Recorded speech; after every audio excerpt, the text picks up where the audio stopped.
Magandang araw mga kababayan. Kumusta po kayo? Kasama niyo na naman po si Ka Eric sa isa na namang episode ng ating video analysis at ng ating video talakayan. Sa oras na ito, magbibigay po tayo ng pagpapaliwanag. Bakit tuloy-tuloy ang pagkalugmok at pagbagsak ng trust and approval rating ni Bongbong Marcos Jr. Hindi lamang po kamakailan nag-nosedive. Nosedive, tsug.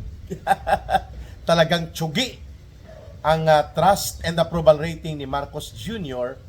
doon sa latest survey ng Social Weather Station. -3 ang kanyang trust and approval rating. Ibig sabihin po, bagamat hinilot, hindi pa rin po nakakalusot. Siguro ang estimate ko mga below -10 pa. At hindi nga ako nagkamali sa estimate ko sapagkat sa latest survey ng isa pang social and political situation survey sa Pilipinas, ang Pulse Asia. Itong Pulse Asia po ay parang social weather station din po. Nakapokus ito sa pagkuha ng sentimiento at pulso ng mga mamamayan hinggil sa kalagayang pampolitika, pang-ekonomiya at panglipunan. Sa latest survey ng Pulse Asia po, nasa -14 and -15 ang trust and approval rating ni Marcos. This is the worst ever for an incumbent president sa Republika ng Pilipinas na ang pagtitiwala at ang pagsang-ayon ng mamamayan ay nalulugmok kahit pa na nakaupo pa sa kalahating termino niya, ang presidente. Wala po tayong nakita o nalalaman sa kasaysayan ng politika at panggobyerno sa Pilipinas na may ganito ka unpopular, may ganito ka kinamumuhian at ikinagagalit ng mamamayan ang pananatili sa poder maliban dito kay Marcos. Nung isa noon, ang kanyang tatay kinamumuhian din po yun. Galit na galit din ang mayoriya ng sambayan ng Pilipino sa diktadura ni Marcos Sr. Kaya nga po, pinatalsik at pinalayas po sila sa poder doon sa unang people power noong 1986, no, mga kababayan, sapagkat ang diktadura at pasismo, ang pagkamabangis at pagkamalupit ng gobyerno ni Marcos Sr. na umabot sa halos 20 taon ay nagtulak at nagbunsod sa mamamayang Pilipino na lumaban. So ito po ay panibagong antas ng pagkakaroon ng isang unpopular na presidente. Isang presidente na kinamumuhian at galit na galit ang mga mamamayan sapagkat kapareho ng kanyang tatay ay magnanakaw, mandarambong at nangungulimbat sa kaban ng bayan at walang pakialam sa totoong kalagayan at sitwasyon ng mga mamamayang Pilipino. Kaya bibigyan po natin ng summary of perspective, pagsumada kung bakit tuloy-tuloy po ang pagdausdos pababa ng pagtitiwala at pagsang-ayon ng mayoriya ng mga mamamayang Pilipino laban kay Marcos Jr. Una, mga kababayan, so dalawa na ito, no? -3 sa SWS survey, latest last quarter of 2025, ang kay Marcos Jr. na trust and approval rating. Sa Pulse Asia, -14 at -15 respectively ang trust and approval rating ni Marcos Jr. Ano po ang mga dahilan? Ano po ang mga nagbunsod kung bakit sa kalagitnaan pa lamang ng kanyang 6 na taon na termino, lugmok na po ang pagtitiwala, bagsak na po ang pagsang-ayon ng mamamayang Pilipino kay Marcos Jr. Of course, that's another story. It's a different point kung ito bang paglugmok at pagdausdos pababa ng trust and approval rating ni Marcos ay magbubunsod na rin ng panibagong people power upang palayasin siya sa poder at kanyang kapangyarihan bilang presidente sa pamamagitan ng mapayapang pamamaraan, subalit determinado at kolektibong sama-samang pagkilos ng iba't ibang sektor ng lipunan. That would be another story to watch out. No, it remains to be seen. But what is factual and what reality presents right now, si Marcos Jr. is fast becoming as very unpopular as he can be sa harap ng mga malalaking iskandalo na kinasasangkutan, lalo na sa korupsyon at pandarambong ng kaban ng bayan kung ang pag-uusapan. Ayan. So una po dito na nagbunsod ng magkakasunod-sunod na mga social political weather station Pulse Asia results of survey na nagpabunsod ng mga factors na ito kung bakit kapag tinanong ang mamamayang Pilipino kung nagugustuhan at nagtitiwala pa ba sila kay Marcos Jr. below 0, -3, -14, and -15 ang kanyang ratings. And then, kung nagsasang-ayon pa o nagbibigay pa ba ng suporta na manatili si Marcos na ipagpapatuloy ang kanyang nalalabing termino sa pagka-presidente, -3, -14, -15. Ano po ang nagbunsod nito, mga kababayan? Number 1, hindi po mapasusubalian, hindi may tatanggi at hindi kayang pagtakpan ng mga gimmick sa publicity, propaganda sa media, at maniobra sa ICI at Senate Blue Ribbon Committee ang naghuhumiyaw na katotohanan na ang sangkot na punong kriminal na salarin or the principal authors and mastermind ng pandarambong at pagnanakaw at malawakang korupsyon, walang iba si Marcos at si Romualdez.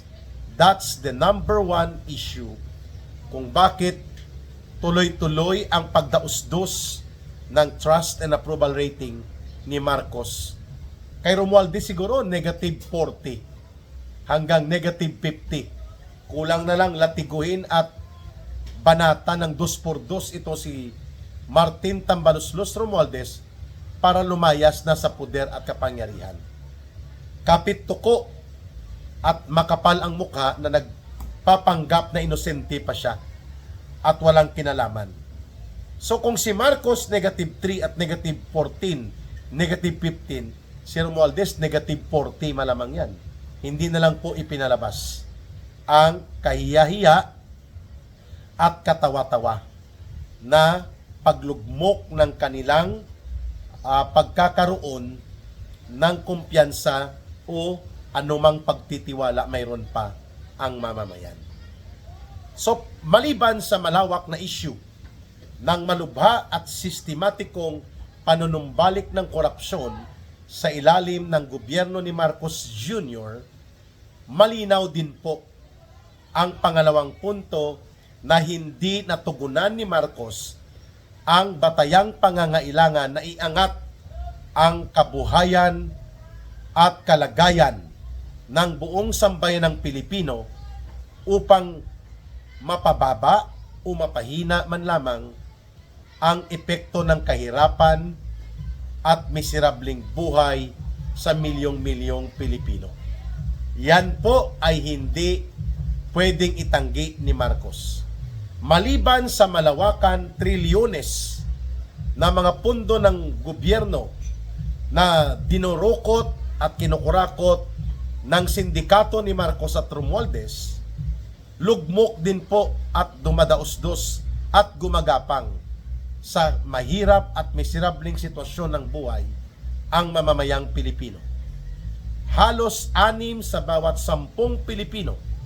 That means kung i-translate natin po yan, almost 60% ng 120 million Filipinos. Kulang-kulang po sa 70 million Filipinos ang nakakaranas ng tinatawag na involuntary hunger o pagkagutom dahil wala po silang kakayanan na mabuhay ng kumpleto ang pagkain araw-araw. 60%, almost 70 million na mga Pilipino ang kulang at walang kumpletong makain araw-araw. Kahit sa basic na necessity sa bigas at mga batayang pangangailangan sa pagkain. Tumaas din po ang self-rated poverty. Ibig sabihin po, yung tantus o yung antas ng kahirapan ay dumami.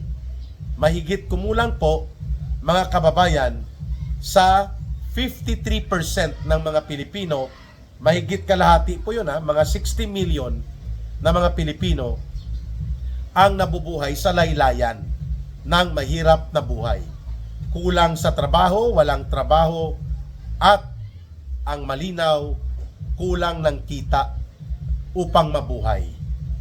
At ang pinag-uusapan natin sa 60 million na mga Pilipinong ito, karamihan ito mga magsasaka, manggagawang bukid, magbubukid, mga katutubong pamayanan na tribo, at pati na po ang mga manggagawa, mga mangingisda, mga maralitang tagalungsod, at iba pang sektor na isang kahig, isang tuka, at walang regular na trabaho o permanenteng kita para mabuhay.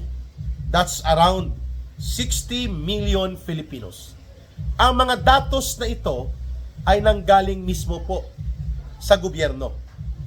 Ang self-rated hunger or involuntary hunger at ang self-rated poverty, galing po ito mismo sa Philippine Statistics Authority. And we are talking of the last 3 years ni Marcos, taong 2023, 2024, 2025. Ang ekonomiya, ang agrikultura, ang industriya, ang manufacturing, ang turismo, lugmok at gumagapang. Yan ang pangalawang dahilan kung bakit very unpopular at negatibo po ang pagtanggap at pagtitiwala ng mga mamamayang Pilipino na kaya pang mamuno at manatili bilang Pangulo ng Pilipinas si Bongbong Marcos Jr. Ang magkasunod na survey na inilabas po sa last quarter ng taong 2025 ng SWS o ng Social Weather Station at ng Pulse Asia ay pagpapakita ng tinatawag na confirmation of reality. Kinokumpirma at pinatutuhanan lamang ng Social Weather Station at ng Pulse Asia ang umiiral na kalagayan na mahirap ng pagtakpan ni Marcos. At yun po ay ang paglaganap ng kagutuman, kahirapan at miserabling sitwasyon ng mahigit kalahati ng populasyon ng ating mamamayang Pilipino. Pangatlong rason kung bakit tuloy-tuloy ang pagdausdos at pagkalugmok ng trust and approval rating ni Marcos Jr. ay ang kanyang pagkagumon sa usapin ng maruming laro sa politika. In the last 3 years ni Marcos Jr., he did not only fail to govern properly, he did not only fail miserably na i-deliver ang promesa ng bagong Pilipinas niya na naging bagoong Pilipinas tuloy. Ang katotohanan nagumon at nalulong, hindi lamang sa abiso ng droga o bisyo ng droga na kinukumpirma mismo ng kanyang kapatid in a public declaration ni Senator Amy Marcos. Not just ang pagkalulong sa droga ang ikinagalit ng taong bayan, kundi ang pagkalulong sa maruming laro ng politika instead ng tama at matuwid na pamamahala na nakabatay sa prinsipyo at pundasyon ng good governance or mabuting pamamahala. At ano po ang mga maruming laro sa politika ni Marcos na kinasusuklaman at itinatakwil ng mamamayan na nagdulot ng isang additional factor o karagdagang dahilan kung bakit patuloy ang paglugmok at paggapang ng trust and approval rating ni Marcos, negative, below zero.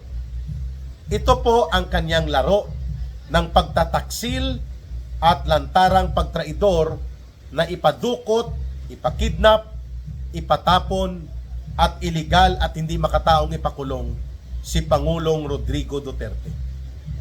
Diyan pa lang, black eye na siya sa taong bayan sa kanyang maruming laro ng politika. Walang hindi naniniwala ng mga Pilipino na ang kanyang ginawang pagpapadukot, pagpapatapon at iligal na pagpapakulong at hindi makatao na pagtrato kay Pangulong Duterte ay isang lantarang pag-aabuso sa puder at lantaran at malinaw na gawain ng pagtatraidor at pagtataksil hindi lamang sa mamamayang Pilipino at kay Pangulong Duterte kundi mismo sa dangal at integridad ng bansang Pilipinas, lalo na ang pakikipagsabwatan niya sa ICC na isang parang sindikato at bugos na organisasyon na nanghihimasok at ginagamit sa political dirty demolition job ni Marcos laban sa kanyang mga kalaban sa politika, lalo na ang Duterte political camp. Pangalawa sa laro ng politika na kinasuklaman ng taong bayan, itong paggamit nila ng kanyang pinsan na si Romualdez ng pundo at kaban ng bayan na umabot sa more than 100 billion pesos upang suhulan ang mga magnanakaw at buaya ng mga kongresista na ilusot po ang basura at mapangwasak na impeachment complaints laban kay Vice President Sara Duterte. Diyan pa lang foul na si Marcos. Nakita ng mamamayan ang gawa-gawang kwento, ang mapangwasak na intriga at malisyusong maniobra na tanggalin si Vice President Sara Duterte, suhulan at gamitin ang pundo ng gobyerno upang gamitin ang mga magnanakaw at buaya ng mga kongresista lamang matanggal sa equation of political balance si Vice President Sara Duterte dahil takot na takot si Marcos at si Romualdez sa mga Duterte na manunumbalik ang strong rule of law. So ang paglunsad ng isang pinunduhan ng pondo mula sa taong bayan at buong katarantaduhang impeachment nila, nakita ng mamamayan na ito ay mali at napakaruming laro sa politika. At kasama pa dyan ang kanyang pakikipagsabwatan kasama ni Romualdez sa mga urban operatives ng CPP, NPA, NDF, ang mga party list at mga urban operators ng Communist Party of the Philippines, New People's Army at NDF, ginagamit nila ni Romualdez bilang mga attack dogs at bulldogs nila upang ilunsad ang marumi at mapangwasak na laro sa apoy ng maruming politika nila ng kanyang pinsan in order to consolidate power by eliminating any form of threats dyan sa kanilang poder at kapangyarihan. Di bali nang nakawin at durubuhin ang kaban ng bayan, basta masaya lang ang mga kongresista upang matanggal si Sara Duterte. At kasama pa, hindi lang ang mga komunistang terorista na urban operatives, kundi pati mismo ang mga isinuka na ng mamamayan na mga tinatawag ngayon na political zombies. Dahil ito po ang mga bulok na elemento ng lumang politika sa Pilipinas. Ang grupo ng Dilawan Pinklawan, nila Hontiveros, The Big Joke Trillanes, Lola Laila de Lima, Jokno, among others. Itinakwil na po yan ng mamamayan. Ang luma at bulok na politika nila, binuhay ni Marcos at ng kanyang asawa at nila Romualdez at ginagamit kasama ang mga komunistang terorista sa urban operations ng CPP, NPA, NDF upang mayroon silang mga attack dogs at bulldogs sa kanilang political demolition job laban sa mga Duterte. Ang lahat ng ito nakikita at nasasaksihan ng taong bayan. Kaya, ang panghuli na contributory factor ay ito pong pagkakalantad na ni Marcos. That he has no mental condition and capability of a sound mind and healthy mental capability na magpatuloy na mag-discharge ng duties and functions of the President sapagkat mismo ang kapatid niya na si Senator Amy Marcos ang nagkukumpirma that he is a chronic drug addict. Matagal at mahabang panahon at hanggang sa kasalukuyan, nagdudurog ng mga iligal na droga si Marcos Jr., ang kanyang asawa at ang kanilang mga serkulo ng kanyang mga kaibigan at pati na ang kanyang pamilya. At yan ay seryoso na pagbubunyag. That until the present time, matatapos na lang po ang taong ito, hindi pa nagpapa-undergo ng hair follicle DNA type testing of illegal drugs abuse si Marcos sapagkat alam ng taong bayan na talagang mabubuljak siya sa resulta nito. At pwede talaga siyang tanggalin na maging presidente sapagkat hindi pwedeng drug addict na mamuno sa buong bansa, na maging commander-in-chief ng Armed Forces of the Philippines at ng Philippine National Police. So, yan po mga issue yan ha. At syempre, ang panghuli pa pala, nakalimutan ko lang, na maidagdag kanina, mas pinapaboran at inaaruga ni Marcos ang mga oligarko at gahaman na mga malalaking negosyante at mga malalaking mga korporasyon na kasabwat niya at mga ruling elites na nagpapasasa sa kayamanan ng bansa at patrimonya at resources ng buong sambayan ng Pilipino. Yan ang barkada niya. Yan ang kanyang inaatupag. Yan ang nakapaligid sa kanya, mga kababayan. Kita at nararamdaman po ito ng mga mamamayan. Hindi po ito maililingid o maililihim sa kanila. At ang isa pa pala, bago natin i-wrap up at i-summarize ang pananaw kung bakit lugmok at hindi na makaka-recover pa si Marcos sa ganitong sitwasyon ng pagdausdos at pagkawasak ng pagtitiwala ng taong bayan sa kanya, ay ang kanyang digmaan at tapang-tapangan na wala sa lugar na mga pagigirian sa China. Instead na diplomatiko at matuwid at prinsipyadong pakikipag-usap, digmaan at gimik-gimikan ng pagpapakatuta sa Estados Unidos. Kita din po ito at nararamdaman ng taong bayan. Kaya the succeeding surveys in the last quarter of 2025 nagpapakita na ang gobyerno ni Marcos at Romualdez is a failed government at nararapat na ito ay matanggal, mapaalis at matapos na ang kanilang paghahari-harian at paggamit at pag-abuso sa pundo at poder ng buong pamahalaan. Mga kababayan, diyan na po tayo patungo. Yan na po ang patutunguhan ng mamamayang Pilipino. Kaya sa gustong tumulong at sumuporta sa Bangon Sambayanan People's Movement Advocacy for Good Governance and for People's Agenda, you can support through our GCash line and support line of coordination. Ang numero na gamit natin ay ang 0916-308-7710. Uulitin ko lang po ang ating GCash line at ang ating line of support, 0916-308-7710. Kay Rohilda Langging Celis po yan, mga kababayan. Maraming salamat. Mahalin po natin ang bansang Pilipinas. Walang ibang magmamahal nito, kundi tayo ring mga Pilipino. Para sa Diyos at sa Pilipinas, nating mahal. May God bless everyone, and may Allah will be with those who are Muslim brothers and sisters.